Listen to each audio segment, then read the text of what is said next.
If you've been looking for a grade 1 piano invention suitable for any age of student to help you introduce modal music and imitation, I've got a piece I want to share with you. My name is Jen, and I'm a Canadian composer and music educator.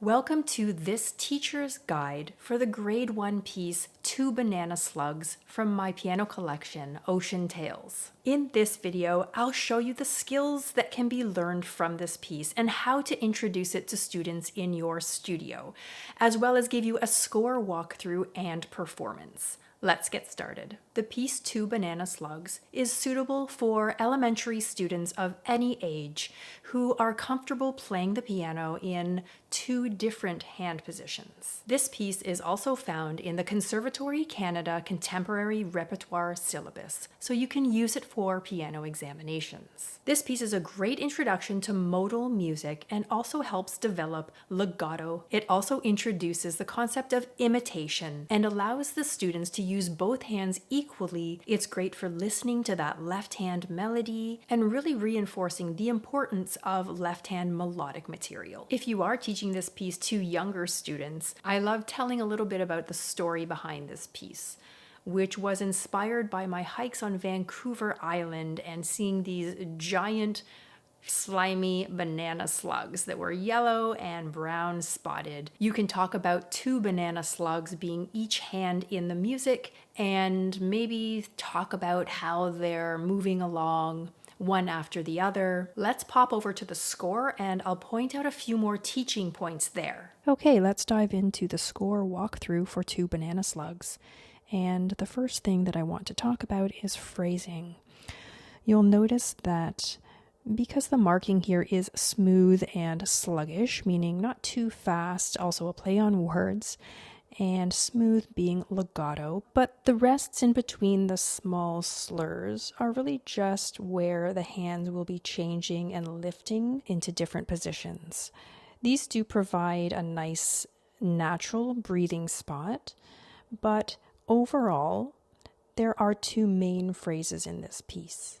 And phrase 1 is from measures 1 through 8, and then phrase 2 from 9 to 16. When your student feels a little bit more confident playing the whole piece hands together, you can maybe work on the overall phrase direction in that respect. And the second thing I want to talk about is fingering. In measure 2 in the right hand, I think students would often naturally be inclined to use their thumb on the A, and I indicated a 2 just because it is on a weak beat. It falls on beat 3 of the measure, and so I think by using a 2 there, you're going to avoid that heavy thumb on the offbeat sound. And in the left hand, I've used a finger 2 on the first note of measure 2 because the notes descend by a third, so the student will be using 3 fingers. And by starting on a 3 instead of a 2, it does create a little bit of an awkwardness, especially with younger students, to use those weaker fingers, 4 and 5. So by starting on finger 2, then you're using the 3 fingers in the middle of the hand, 2, 3, and 4, and it's a little bit more comfortable that way and natural. In measure 3, I have finger 4 marked for the left hand.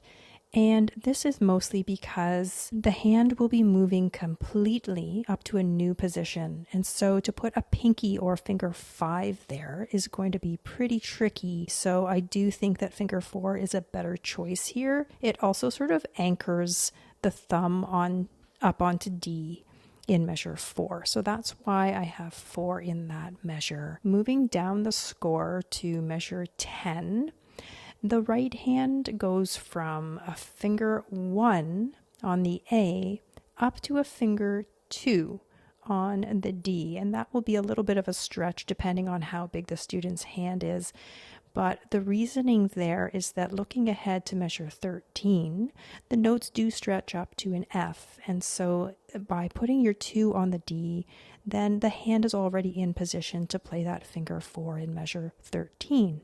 And one more spot for fingering would be in measure 11. In the left hand, I do have the pinky this time going on to the hand position change, which I spoke about and avoided in measure 3. But here I do think it's necessary, and that's because if you look in measure 12, the notes go up to an E above middle C, and so the student is going to need finger 1 to play that E. And so that's the reason why I used a pinky or finger 5 in measure 11.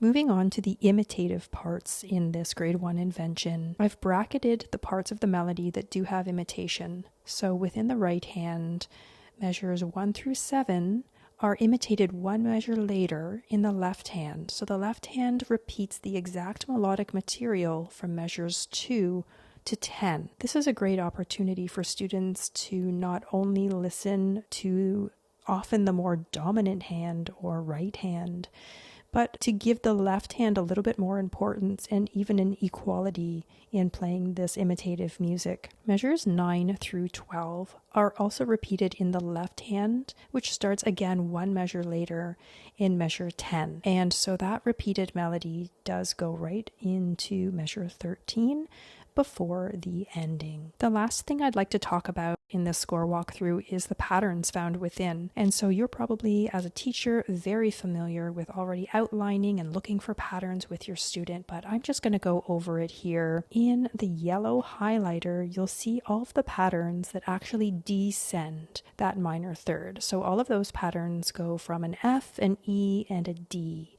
in a descending pattern. And then in the green highlighter, you'll notice that these patterns are ascending, also a minor third from an E to a G this time. All of the green highlighter contain the notes E, F, and G. And so you can point out to your students the relationships between these ascending and descending thirds and show them where each hand comes in and how they're repeated and changing throughout the score. Here's a performance of Two Banana Slugs, so you can see and hear some of those teaching points we talked about in today's video.